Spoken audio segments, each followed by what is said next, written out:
And welcome everyone to our October peer call, October already. So today we have a special guest from the National Network of Public Health Institutes. And Erin, I apologize, I was going to ask you to pronounce your last name for me before we officially started, and I completely forgot. Would you mind would you mind saying your last name? Sure, it's Marziale. Thanks. Marziale, okay. So Erin Marziale is the Director for Network Engagement at the National Network of Public Health Institutes, and her primary responsibilities are to provide leadership and direction for the design, implementation, and evaluation of member recruitment, retention, and engagement. She leads the annual conference, which is a signature event with over 300 multi-sector professionals each year in New Orleans. And we were just chatting before we officially started about how New Orleans is a special place in our hearts as part of the Plan4Health Partnering for Health initiative. Erin provides provides comprehensive technical assistance to public health institutes of all levels of development, including organizational assessment, one-on-one coaching, facilitation of strategic meetings, and connectivity to national leaders and resources. And so really that gets at the heart of why Erin's on the call today. As the capacity building coalitions within Plan4Health, we know you all have been connecting with new partners and assessing your landscape, and we just wanted to introduce you to the national network if you don't already know about it. And maybe I'll turn things over to Erin to just talk a little bit about the resources and what exactly this network is before we dive into a discussion. Fantastic. Thank you so much, Elizabeth. I really appreciate the opportunity to join you all today. We recently learned a little bit more about the Plan4Health work and the incredible investment all of you are making in building healthier communities. And we're just delighted to have the opportunity to get to know this work better and to share the resources, the relationships, and the capacity that's available through our network to partner with you all and support the work that you're doing. So thank you again for the opportunity to join you today. A little bit about NNPHI. So we're a membership organization, and we support 40 organizations in 29 states, plus DC, but really we're doing work in all 50 states across the country. NNPHI also serves as the National Coordinating Center for Public Health Training. We have a network of 10 regional public health training centers, and there are several local performance sites that support public health training, workforce development across the country. We'll share a little bit more about that later. So we have 2 offices. I'm based here in New Orleans, as Elizabeth shared, and we also have another office based in Washington, D.C. We also have staff that are based in Atlanta, Georgia, to support our relationships with CDC, as well as our convening practices. So we have a network across the nation. Additionally, I'll share a little bit that we are the home for several regionally based community coaches that are part of the County Health Rankings and Roadmaps program. We hired those coaches on behalf of the University of Wisconsin to be placed in regions throughout the country to provide direct coaching and support for communities that want to advance their healthy communities work and really make a shift and change in their population health initiatives. So we'll share a little bit more about that later. In terms of the public health institutes are primarily nonprofit organizations that are dedicated to population health. We joke in our network that if you've seen one institute, you've seen one institute. They are completely organically designed by the context in which they're created, the political structures, the needs and gaps of the system. And really, public health institutes are designed to support the connectivity between sectors. So they sit in that interstitial space between government, academia, community-based organizations to provide a home for innovation. We at NNPHI, we are actively involved in not only supporting the organizational development of our current members, but we also are supporting the development of new public health institutes, especially in states and regions that don't currently have existing public health institute capacity. So I'm in active conversation with New Mexico. We're talking with New Jersey. We have a new member coming up in Indiana. We've been talking with Alaska and Montana. We're out there really trying to continue to build this capacity for the entire nation. A little bit more about the Public Health Learning Network. There are 10 regionally based public health training centers. Each of the training centers has a specific topical area of focus. So for example, we have, let's see, I think it's Columbia University that's focused on health disparities and health equity. We have behavioral health as a focus in Arizona, I believe. Boston is focused on public health preparedness. So there's a topical area of interest that several of the regionally based public health training centers are focused on. They also have a wide variety of training, and we've recently done some analysis on the kinds of training that folks are accessing and found that it's a broad range of not only public health professionals but also healthcare providers that are looking just for basic training on what is public health, what are the social determinants of health, and specific modules on emergency, current or emerging public health topics such as Zika. So our network provides quite a bit of training throughout the country on those public health topical areas. And we're working to create a sort of online portal that would, give access to everyone to those training opportunities. As it is now, you can go on NNPHI.org to our network directory and you can access any one of these regional public health training centers. So I wanted to share some real specific examples with you all of some of the resources that are available through our network. And this is really just a sample. There are quite a few resources out there that I think could be appropriate to the work that you all are doing on the ground to support population health improvement. And if you have questions about any of these resources or want additional information, I'm happy to support you with connectivity. So the first one is related to the County Health Rankings and Roadmaps Take Action Center. My guess is that you all are pretty familiar with County Health Rankings. They created an action center that is full of applicable tools and resources to help communities really move the needle on their biggest health drivers, healthcare cost drivers, as well as their biggest public health challenges. If you go into the Take Action Center, you'll see a lot of different tools and resources throughout the cycle of supporting stakeholders and increasing stakeholder engagement, identifying effective evidence-based strategies to address those key public health issues, looking at how do you get funding and resources for those kind of initiatives. There's just a wealth of information in the Take Action Center. Actually, it's a little overwhelming what's available there, and so I'll note that I mentioned earlier that we've hired these community coaches to provide direct coaching to folks across the country. Those community coaches are well versed in the Take Action Center, and they can help point you to the tools and resources that you might be looking for to support your coalition work. So when you go to the Take Action Center, there's this big friendly button that says, help me, or I'm seeking help. And if you click that, they can immediately engage a community coach or other staff at the County Health Rankings and Roadmaps to help you find what you're looking for. So there's just a wealth of information at the Take Action Center, and I highly recommend folks check that out. The second resource I wanted to share with you all is the Leading Through Health Systems Change tool. We've gone through, I think, 2 iterations of the development of this tool. It's housed at the Georgia Health Policy Center, which is our member based in Atlanta.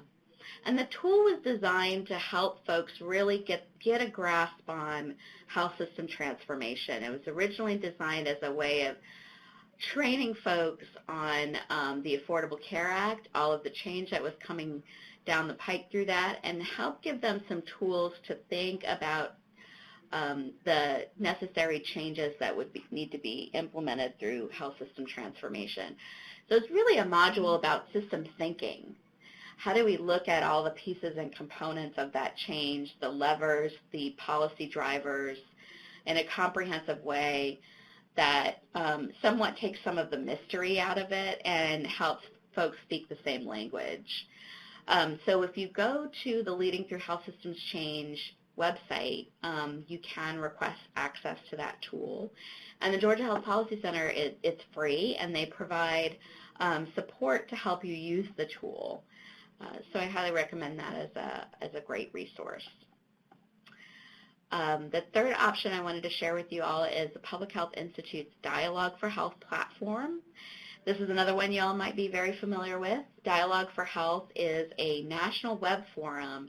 It provides a place for learning communities and conversation around some of our biggest public health topics. They offer a wealth of free monthly webinars.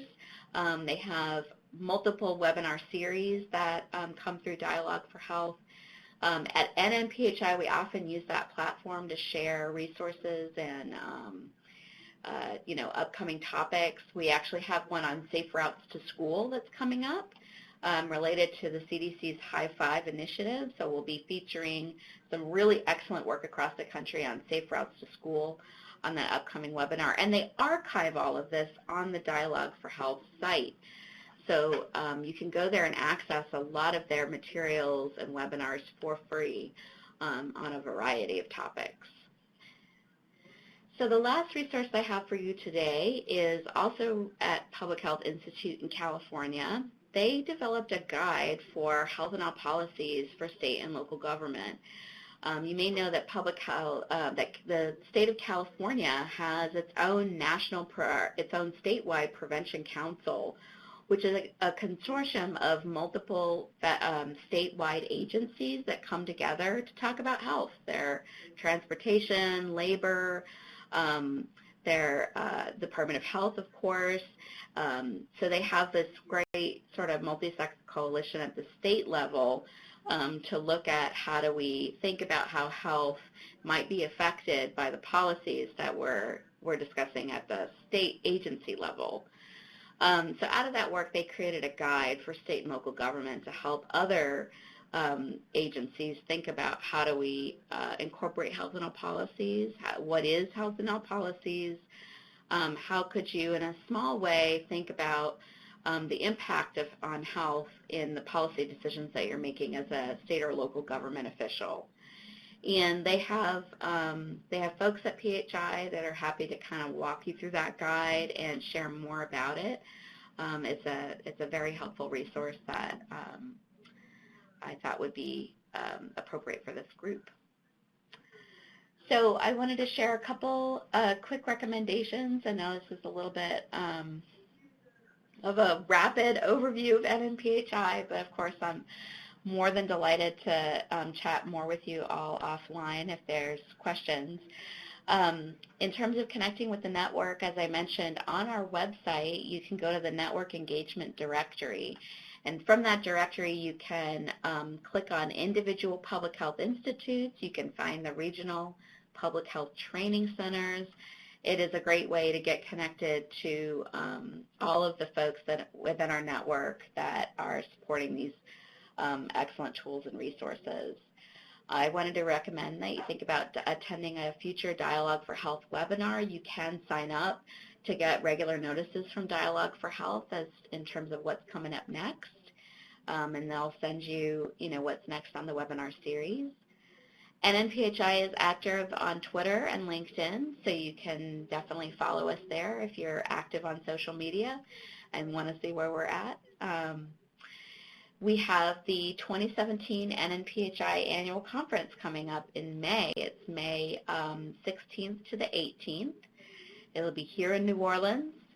We're anticipating a fairly heavy emphasis on behavioral health this year. That's a huge topic of conversation in our network.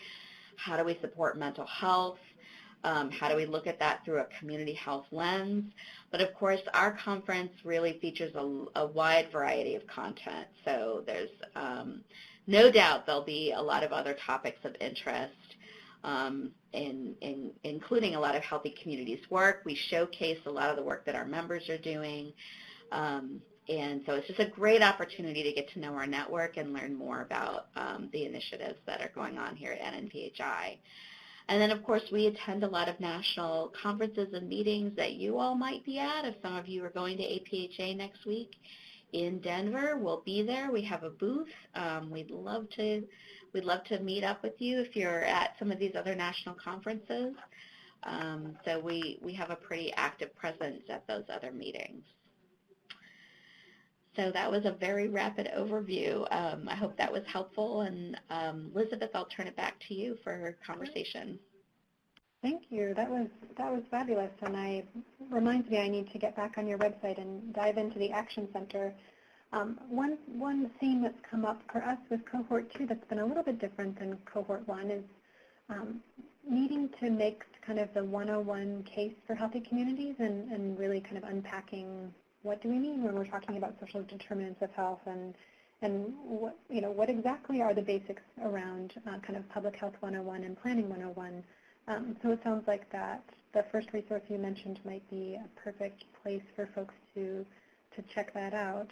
I think part of this kind of trend that we're thinking is a reflection not just of the capacity building folks who maybe are engaging in coalition building work for the first time in their particular community, but also we've really seen with Cohort 2 just more rural communities who are often in different stages of change when we're kind of comparing Umatilla County to in Oregon to Portland, and certainly just at a different place in kind of the social determinants of health PSE change process. So it sounds like these resources will be really useful for folks on the line, and maybe even just to spread and share with community members who kind of want to take a deeper dive into some of these terms. If anyone has questions, of course, feel free to chat them or unmute your lines as usual. I did want to make a note. I think that maybe what we'll do, Erin, is take some of the Dialogue for Health webinars and actually put them on the events page of the Plan4Health website. So we, of course, have our Plan4Health events, but then we also make sure that we differentiate between other events from our partners, and we can have, hosted by Dialogue for Health, just to get the word out, because certainly Safe Routes to School is definitely a popular Plan4Health strategy, not as much with our capacity building coalitions, but with our other groups working in Cohort 2. Yeah, absolutely. That's a great idea. We could definitely make that connection. There, like I said, there's just a wide variety of topics that Dialogue for Health covers. So I would imagine there's always something coming up that would be of interest to your coalitions. Well, and kind of in the same vein of engaging folks who are new to this work, I think that a couple of our capacity building folks might agree with the statement that introducing PSE work and systems thinking can be challenging. And I like this idea of the tool that you shared from the Georgia Health Policy Center. I think that's a great potential resource as well. And actually one of the coalitions from Wisconsin, and I don't see them on the line today, but I know they just hosted a training for their community members last week or maybe 2 weeks ago, where they really did try to have a grounding in PSE change and what that means, just as a broad kind of definition, but also what does that mean for their community, and really kind of getting past some of that jargon. So it sounds like the systems thinking tool could be another really great resource for folks. Absolutely. I think that's a huge challenge across the nation, is helping folks really conceptualize what does it mean when we say PSE. I'll share with you that some of our members have been very actively involved in legislative education, so actually providing sort of a health certificate for junior legislators, those that are just starting out, to even, legislators that have been in state legislature for a long time, but providing a certificate that helps them walk through a process of learning more about health and how to sort of conceptually understand policy systems and environmental change. So much of the Leading Health Through Health Systems Change tool is somewhat based on those years of educating legislators, many of whom who come to state legislature with not a whole lot of background in health or healthcare policy, and are thrown in the deep end with, trying to learn a lot of the acronyms and the systems and the interaction between those systems. And so we've seen some pretty interesting success, some pretty exciting success with these legislative education programs. So I think that's another exciting sort of foundational basis of that tool, and one that I think has been proven to reach folks that maybe have never really been exposed to health or healthcare policy. That's really great to know. Just from the APA perspective, we're expanding our engagement of members at the chapter level around state policy and really encouraging them to think about how do you talk about planning in a very accessible way. And it sounds like there might be some transferable lessons learned from that tool that we could share with our colleagues here in the national office. But I think that's a really great point. Certainly, while of course no one is lobbying on this project, we're definitely educating many stakeholders. And one example that's come up recently and that we've actually shared in October, which is National Community Planning Month. Our theme this year is civic engagement, so we have been kind of calling different stories and experiences from Plan4Health and other planning communities across the country. And one member in Plan4Health Cohort 2 in Sacramento, they had a really great forum to educate mayoral candidates a few months ago, and they actually ended up partnering with a local AARP chapter, which was also really great for us to think about engaging older adults in the planning conversation. And of course, certainly a lot of the values of Plan4Health and the folks on the line here are the 8 to 80 framework makes a lot of sense for us in making the streets and accessible and really planning with everyone in mind. But it's been an interesting kind of sub-theme, I would say, with Cohort 2 as well, really emphasizing education and civic engagement as part of that process and providing folks ways to teach themselves and be more empowered to be part of this conversation. And of course, nothing like a certificate to signal accomplishment. We've gotten through and we're ready to share our knowledge with others. So that's great. I didn't realize that. And maybe if we don't have any other specific questions, maybe we could kind of close with just reflecting on the data side of things, the community coach piece that you mentioned. And I know that with our capacity building teams, we've spent a lot of time in the first part of this project. We're just about at the halfway point now, and the first part has really been thinking about data and assessment and understanding, what's happening in our communities. Even if there isn't perhaps a coalition already on the ground, there's certainly lots of organizations who are engaged in the work and trying to figure out how do we pull data from a place like the community health rankings and also maybe survey community members or have some focus groups. And I know that a couple of coalitions just closed their surveys. I guess it must have been at the end of September. And it sounds like your coaches are pretty accessible and ready to help out and help folks unpack some of the data that's already available. Do you have any other recommendations in terms of just great go-to resources when it comes to trying to understand what's happening in our communities?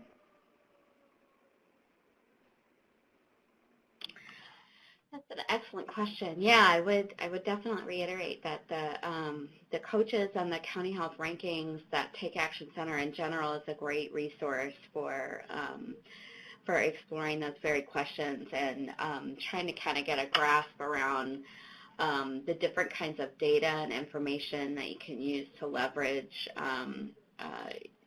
towards really identifying those major community needs, but then trying to think through what are the tangible strategies that you can also implement.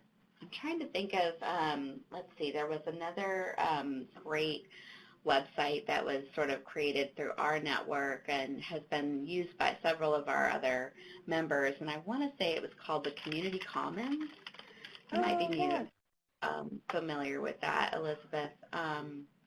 Community Commons is a place that folks can use to really plug in those data, tools, and stories towards the process of community change. I think folks have to kind of buy into Community Commons, although I believe some states have created an all-access kind of license for folks to utilize. But if you go on the Community Commons website, that is it really is a place where a lot of folks have used to make sense of data and to really help drive the conversation in their community a little bit more in a targeted way. I know that Public Health Institute in California used Community Commons for, I think, for their entire cohort of the community transformation grantees. Y'all might remember that that investment from CDC in the implementation of the Affordable Care Act. There was all of those coalitions were designed very specifically to pick a policy systems and environmental change strategy to implement. And so I think California has something like almost 30 CTG grantees that use Community Commons as their platform for identifying community needs, prioritizing, and then using those data and tools to identify evidence-based strategies for policy systems and environmental change. That's fabulous. So that's another resource to think about. Yes, thank you so much. I have forgotten about Community Commons. I have to admit that it was such a good reminder. It is a really great resource, and they have some wonderful ways to layer data, which of course speaks to the planners in the room. Nothing like data.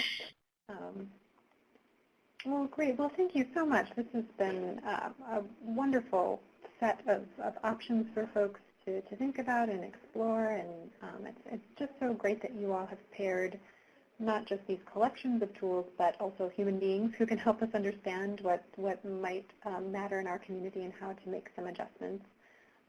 So we really appreciate your time, Erin, and for being on the line with us. And we will post your slides and a copy of this webinar on our website and for others to check out. And I think that officially concludes our session today. But thank you all, and we'll talk to you soon. Great. Thank you so much.